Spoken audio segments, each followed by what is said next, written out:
Petit mensonge historique. 22 enquêtes sur des mots historiques célèbres et cependant jamais prononcés.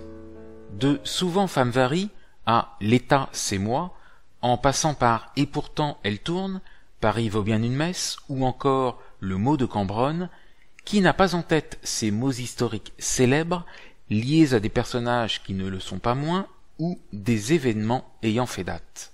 Nouvelle édition enrichie de 22 illustrations hors texte du livre de Henri Gobert consacré aux mots historiques que l'histoire retient mais qui n'ont jamais été prononcés.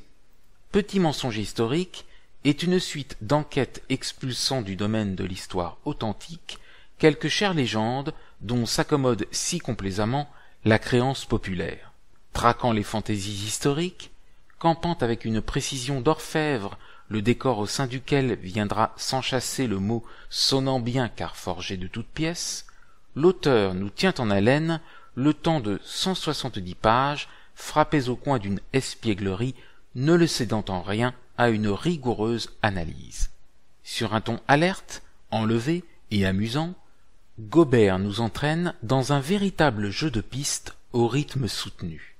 Un mot va de bouche en bouche, il le saisit au passage, et l'interrogatoire commence. De qui tenez-vous cette histoire?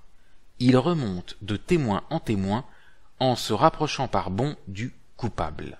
Plus un mot historique reflète exactement la physionomie morale de son auteur présumé, plus ce mot a des chances d'être faux, prévient encore Gobert, qui, parmi ses slogans publicitaires, inventés après coup et taillés à la mesure exacte des grands personnages, nous montre comment, et cependant que parfois l'histoire anecdotique n'aime souvent guère mettre en scène des personnages secondaires, les historiens se sont entendus comme larrons en foire pour tromper le public et égarer son jugement.